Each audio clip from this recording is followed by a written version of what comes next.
Okay, don't let the gloomy Ohio weather get you down. One of the best ways to lift your spirits is by visiting a friend. And here are the best ways to grow your friendship is Shabani Fennelly. How are you? I'm very well. So how do you know so much about growing friendships?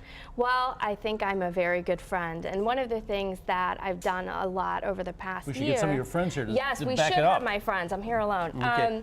Is really been focusing more on spending time with friends. And the reason is that when things get busy, the number one thing that most people do, particularly women, is they deprioritize their friendships. Oh, Yeah. you mean something else gets more important than a Yes, friendship? you know, it's family, it's jobs, it's everything else besides taking care of But themselves. those things are pretty important too. Yes, So you have those to are. determine how to measure this out, huh? Absolutely.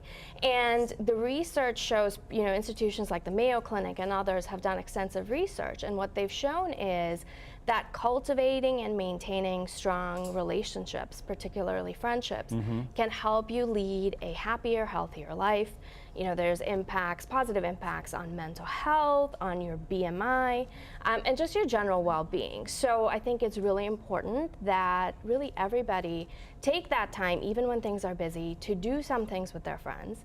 My favorite activity with friends is usually, you know, wine tasting or brunch. I was going to say, there's Yeah. usually some, like, we There's get together, usually- there's usually some alcohol involved, right? There's usually eating or drinking, but you know, these days there's a lot of people who are on various health plans where they're either not drinking or have dietary restrictions, and instead of trying to figure out a way to navigate some of those things, you know, my focus is what can you do that's not eating or drinking? Right. And so that's what I'm here I think to share it's a today. great idea. So say you've been a little lax on your friendships, and out of the blue you want to call somebody. How do you do that without looking like you're crazy?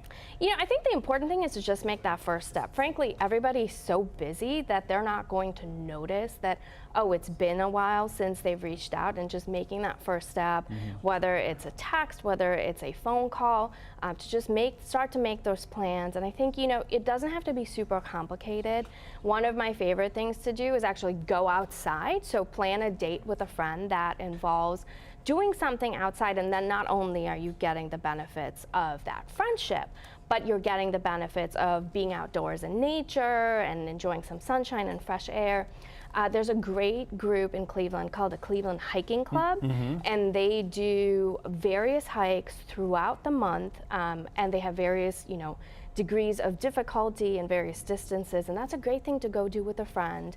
A lot of the hikes are free, so you just go in and go take a walk and be in nature. It sounds like then you're making new friends. Yeah, and then So- you meet a whole new group of people with a shared interest, so you're expanding your friend circle too. I couldn't help but think about when you were talking. I was saying about sometimes different people don't get along together Yeah. in different groups. Yeah. So how do you deal with that? Yeah, and the best way Sometimes you to leave do a friend it, behind because Right. this friend doesn't get along with that friend. Yeah, and the best way to bring different groups of people together is around a shared activity.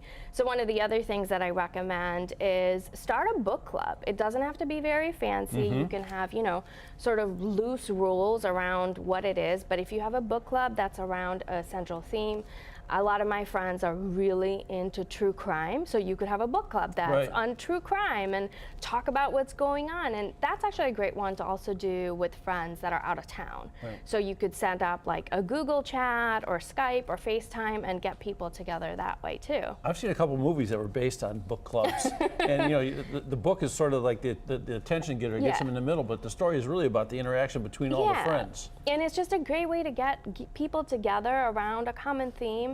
You're sharing, you're spending time with each other, and hopefully getting some intellectual stimulation Are you too. mixing guy friends with girlfriends? Sure, why not? Well, I think it's a great idea. Yeah. Okay. And speaking of what, if somebody wanted to talk more to you about this, is there some way people can get a hold of you? Yes, absolutely. You can find more of my tips on my website. It's www.bombaytaxiboutique.com. I love that name. Thank you. /girlfriends, and it will take you directly to I the hope you had a post. pencil and paper at home because that was a long one, huh? Yes, it was. That's great. I think it's on the screen too. We barely had enough room on the screen. Yeah. It's beautiful. Thank you very much. Thank you so much. Nice to see you. Nice I feel to like see I have you a too. new friend. Thanks. How about you?